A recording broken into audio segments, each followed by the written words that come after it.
Bonjour et bienvenue à toi dans cette sixième vidéo, donc le sixième jour du challenge 30 jours 30 vidéos pour booster ton activité cet été. J'espère que tu vas bien et que tu as passé un super week-end.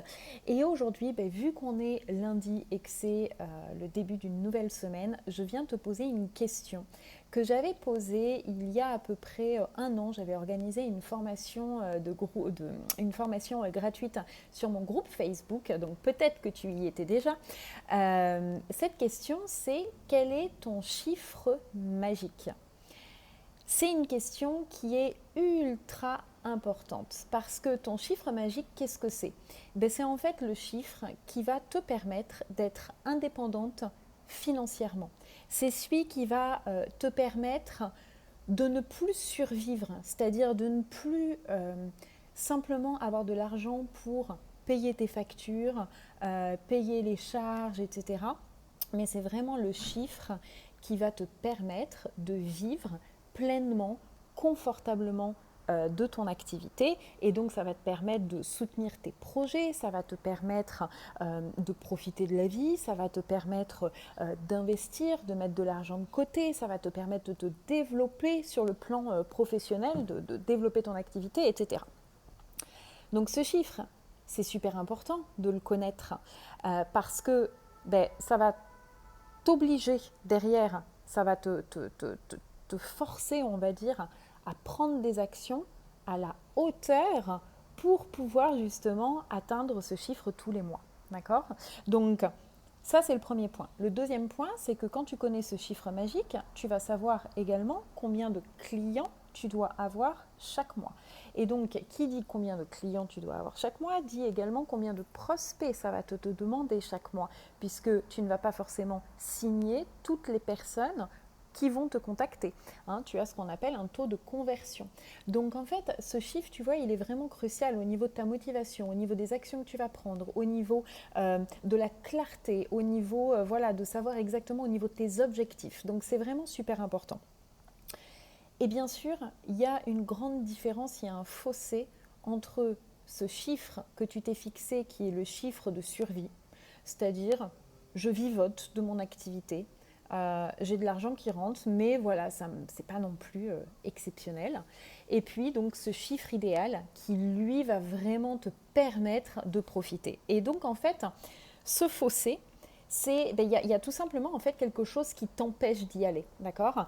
Et bien souvent, ce sont des croyances, des peurs, des choses qui te retiennent en arrière, mais qui ne t'appartiennent pas, puisque très souvent, ce sont des choses qui viennent de ton modèle familial, ça vient de ton passé, ça vient de ton éducation.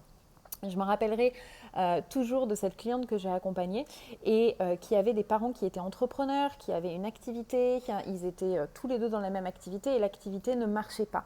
Et donc, toute sa vie, depuis qu'elle est petite, elle a entendu que l'entrepreneuriat c'est difficile, qu'il ne faut pas être entrepreneur, qu'il y a beaucoup de concurrence, que c'est difficile pour se faire une place, que c'est impossible limite de vivre de son activité, etc. Et donc il fallait mieux avoir la sécurité de l'emploi. Ses parents l'ont vraiment encouragée à avoir la sécurité de l'emploi. Ce qu'elle a fait du coup, elle a trouvé un métier de salarié bien placé, mais ça manquait de sens et donc elle a décidé de devenir plus tard hypnothérapeute pour faire quelque chose qui fait sens et donc de se mettre à son compte. Mais forcément, elle est restée avec toutes ces fausses croyances, tout ce qu'on lui avait dit, rabâché, qu'elle a entendu, forcément ça laisse des traces. Et qu'est-ce qui s'est passé? Eh bien, il s'est passé qu'elle fixait des prix au ras les pâquerettes, qu'elle n'arrivait forcément pas à vivre de son activité. Elle était dans cette posture-là de survie et non pas cette posture d'abondance. Donc en fait, aujourd'hui, j'ai trois petites choses, trois petits exercices, on va dire, pour toi. La première, ça va être vraiment de définir ce chiffre idéal. Ce chiffre idéal, ça va t'obliger à sortir en quelque part de ta zone de confort, ça va t'obliger à rêver grand, ça va t'obliger à poser un chiffre qui là tout de suite te dépasse un peu, un chiffre qui te fait un petit peu peur, d'accord? Mais c'est ce chiffre-là, c'est cet idéal, c'est le revenu idéal que tu aimerais avoir chaque mois. Donc première étape, ça va être ça. La deuxième étape, ça va être de prendre conscience de qu'est-ce qui te retient de ton modèle familial et donc toutes ces croyances que tu as, toutes les croyances limitantes, ton rapport avec l'argent et qui t'empêchent aujourd'hui de te dire « mais je peux y arriver ». D'accord ? La troisième étape, ça va être vraiment de déconstruire ces croyances. Ça, c'est quelque chose de super important. Aujourd'hui, tu as entendu des choses de par ton passé, ce n'est pas la réalité. Donc, ce qui est super important, c'est de déconstruire cette croyance en allant voir, en faisant des recherches et en regardant autour de toi que, en fait, c'est possible. Qu'il est possible de gagner cet argent, qu'il est possible de vivre de son activité, parce qu'il y a plein d'exemples autour de toi qui te montrent qu'aujourd'hui, c'est possible, d'accord ? C'est pas qu'un rêve, hein. Il y a plein de personnes qui vivent de leur activité pleinement. Donc, ça va être de déconstruire ça. Et puis, ensuite, ça va être de te demander, mais pourquoi est-ce que je mérite cet argent ? Parce que cet argent-là, ce chiffre idéal, laisse-moi te dire que tu le mérites largement. Donc c'est vraiment important que tu poses des mots et que tu te dises pourquoi est-ce que je mérite cet argent aujourd'hui ? Pourquoi je mérite de gagner ça ? Et puis la dernière étape, ça va être de te demander comment est-ce que tu vas utiliser cet argent ? À quoi ça va te servir ? Parce que si tu as un rapport à l'argent qui est un petit peu malsain, où tu vois l'argent comme quelque chose de mal, etc.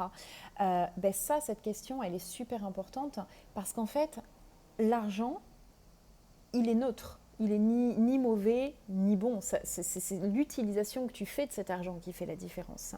Et aujourd'hui, avec cet argent, avec ce chiffre idéal, qu'est-ce que tu vas pouvoir faire de positif dans ta vie ?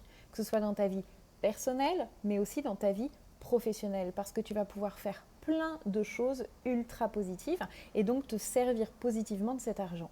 Donc voilà les questions sur lesquelles je t'invite à réfléchir en ce début de semaine. Et voilà, et puis moi je te retrouve pour une nouvelle vidéo demain. Dis-moi dans les commentaires ce que tu en as pensé, dis-moi quel est ton chiffre magique idéal. Partage-moi également les croyances limitantes que tu peux avoir. Et puis, je te retrouve demain pour une prochaine vidéo. Je t'embrasse. Bonne journée. Ciao. Mouah.